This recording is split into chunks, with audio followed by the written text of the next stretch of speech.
Assalamualaikum warahmatullahi wabarakatuh. Marhaban untuk semuanya. Bersama Sharing with Hafid, dan di video kali ini saya akan membahas tentang tips bagaimana cara menegur anak dengan benar. Sebelum kita lanjut ke topik yang mau kita bahas kali ini, jangan lupa untuk klik tombol subscribe yang ada di bawah ini, dan jangan lupa untuk klik lonceng notifikasinya sehingga bisa mendapatkan video update terbaru di video saya selanjutnya.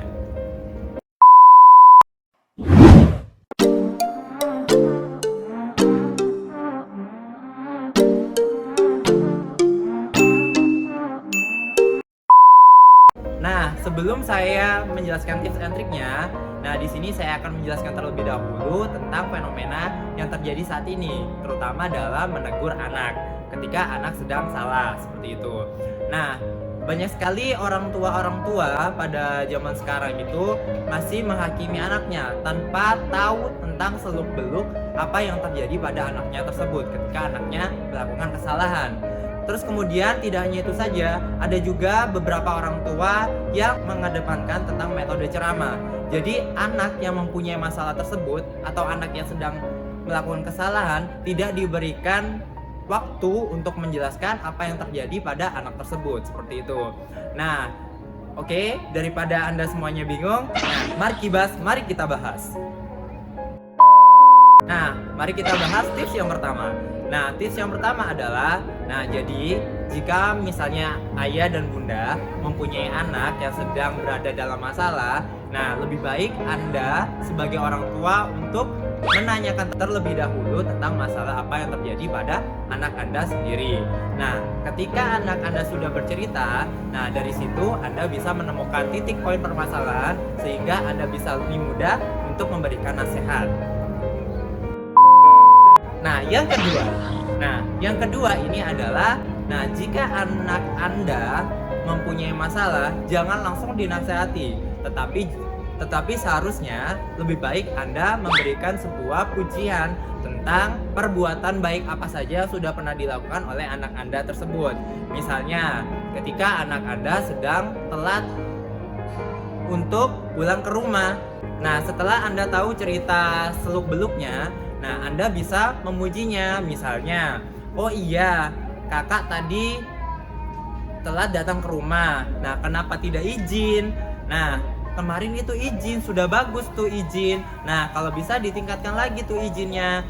Coba sih diceritakan kenapa kok kakak tadi tidak izin.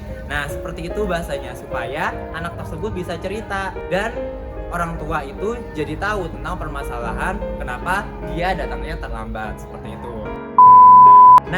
Sekarang kita bahas yang ketiga.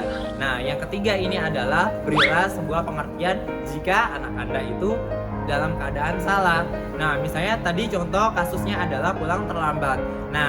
Kalau misalnya anak Anda itu pulang terlambat ke rumah, Anda cukup bilang seperti ini, loh kenapa kok terlambat? Kalau misalnya terlambat seperti itu, janjinya tadi jam berapa pulangnya? Ada apa permasalahannya? Kalau seperti itu baik atau buruk, seperti itu. Apakah itu perbuatan jujur atau tidak? Buatlah bahasa-bahasa sehalus mungkin atau bisa menggunakan bahasa mudah sehingga anak tersebut bisa bercerita leluasa tentang apa yang terjadi pada saat itu, seperti itu. Yang keempat ini yang terakhir, yaitu berilah sebuah motivasi untuk melakukan hal kebaikan ke depannya. Misalnya contoh kasusnya adalah tentang pulang terlambat ke rumah. Berikan motivasi dan sebuah kata-kata bijak sehingga anak tersebut bisa melakukannya dengan baik untuk kedepannya dan kedepannya lagi. Misalnya seperti ini, oh iya kakak tadi terlambat, berarti sudah salah ya, seperti itu.